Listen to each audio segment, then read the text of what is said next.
Member from Washington, Representative Dean. Thank you, Mr. Speaker and members, and I would like to speak in support of the deficiency bill, and in one specific aspect of that, and that is the hospitals of the state of Minnesota that stepped up in the Ebola effort. Very, very tragic situation happening in Texas, where we had folks with Ebola showing up at the hospitals. We had to immediately respond to that in Minnesota and all across the country. What are we going to do? The federal government didn't really know how to handle this. Our hospitals stepped up like they always do to address this very difficult problem. What do we do when patients come, and how do we treat them? How do we know if they have this? We really don't know. We have to monitor them. So our hospitals actually stepped up, trained their people, developed protocols, and did this. And as Representative Drazkowski correctly points out, that is an unforeseen condition that no one would have known was going to happen, but this happened.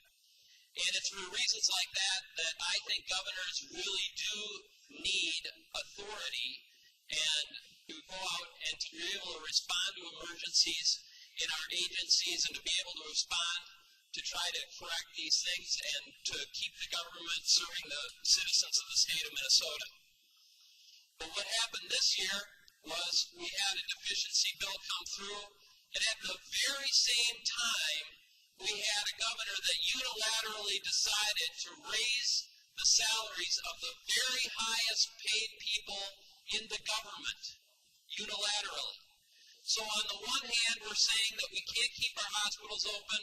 Our zoo, we're going to have to not feed the animals, as what was brought up in the committee by one of the members and was later corrected by folks at the zoo.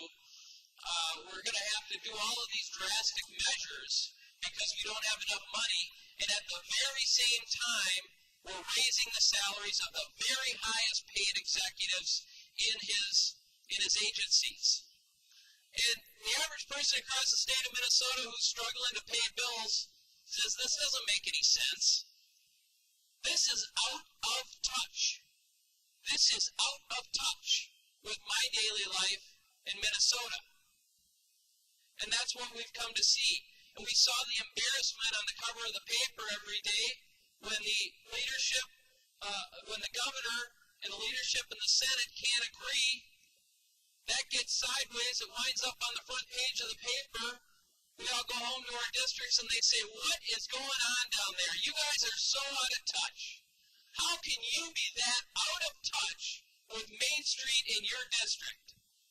Well, we need to return to a time when we give governors broad authority to be able to respond to these emergencies, when they can shake hands with the leaders of the legislature and make a deal and come here and we can back them up. That's what I want to see. I want a deal that I can back up and I can take home to my district. And I want a governor and I want leaders that can shake hands and make a deal and put the best interests of Minnesota first and not embarrass the state of Minnesota, embarrass this legislature with this kind of behavior. I think you deserve that. We all deserve that. The state of Minnesota deserves that.